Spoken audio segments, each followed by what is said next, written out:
Hello, and welcome to the Quantum Fit Podcast. I'm Taylor, and I am your host. This podcast is all about applying the different principles of quantum physics and quantum biology to your health and fitness.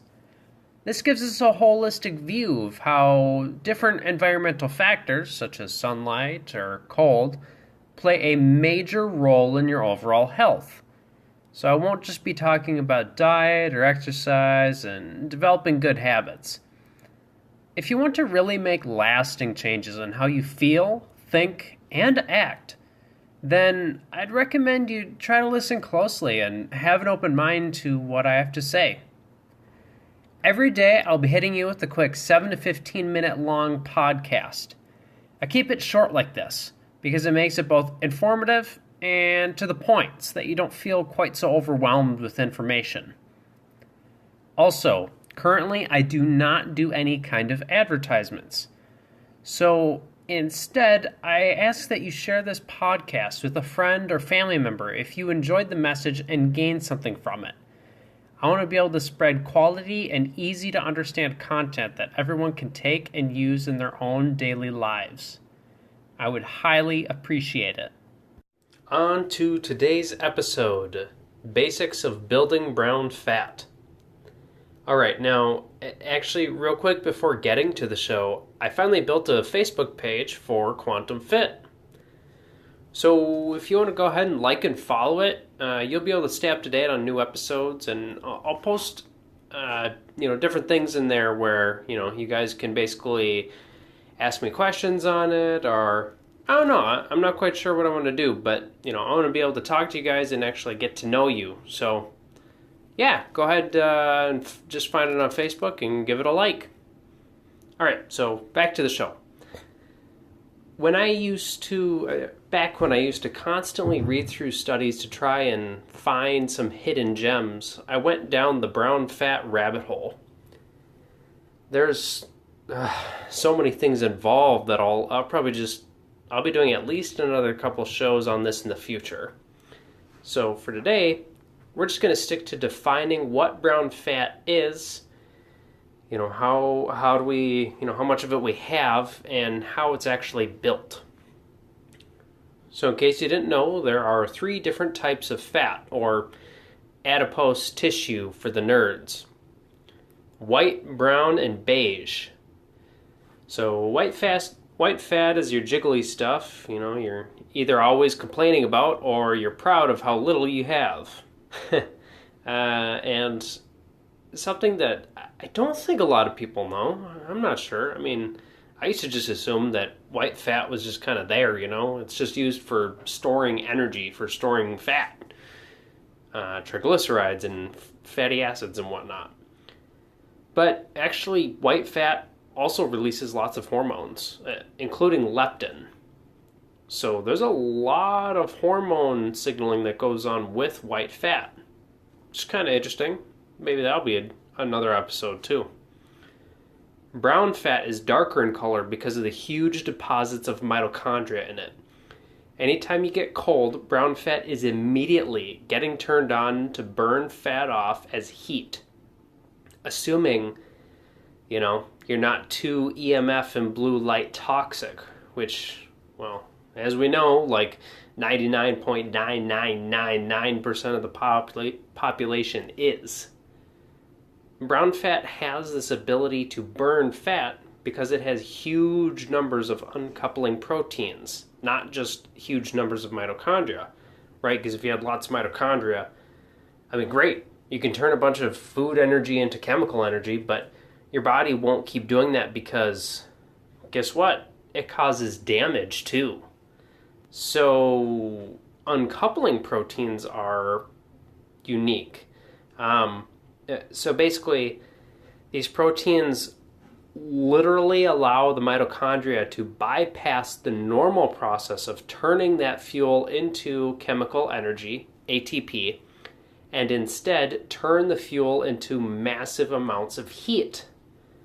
Because turning it into heat creates no free radicals, no damage at all. It's just getting rid of it.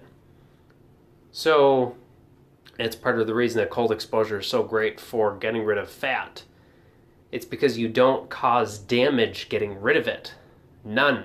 You can't, literally, you don't cause any damage. If anything, it just makes you, it'll reduce damage or reverse damage because it's going to structure your water or create more structured water in your body, up your voltage and everything else, as well as not creating more damage in the first place. So, and, hey, here's another cool fact. Babies are born with a ludicrous amount of brown fat. So this means that babies are actually designed to withstand a lot of cold. Why? All right, go listen back to my episode on the quantum benefits of cold exposure. Think voltage. Beige fat is easy to understand. It's white fat that's just gained a bunch more mitochondria because of different hormone signaling telling it to. How much brown fat you have as you get older is determined by your distance from the equator. However, cheating the environment, as I said earlier, has screwed that up. The same things that are most responsible for causing obesity and diseases, aka poor light and EMF environment, are what cause people to lose all of their brown fat. If you look at all of the studies on obese people, they have no brown fat. You look at athletes, they have a shit ton of brown fat. Lots of it. It's one of those interesting things that goes hand in hand. There's actually a lot of things like that. As far as like hormones you looked at. Like when my first podcast on cold, the hormonal or the biochemical benefits, I talked about adiponectin. Athletes have very high levels of adiponectin. And obese people have almost no adiponectin. And again, that hormone plays a big role in with brown fat. So, just kind of interesting. And, another interesting thing is that even those people living on the equator can build beige fat. It just takes a lot more dedication. You wouldn't think of it because whenever you think of brown fat, or at least when I do, you usually think about cold, right? That's what helps you burn fat. Well, it's interesting because, I've looked at a couple studies, and I guess I'm kind of stuttering because I'm not quite sure how I want to phrase this, but basically I don't believe their results. And the results are that when they were looking at people that lived on the equator, it showed that they had no brown fat. Like, I don't know how they did the testing to find out, while they were living, they just couldn't find any of it. But the thing is they don't control for sunlight exposure. I mean, pretty much no scientists ever do. Never, ever do they control for light and EMF. And you know what stimulates hormones that build brown fat? Sunlight. A topic for another day, though.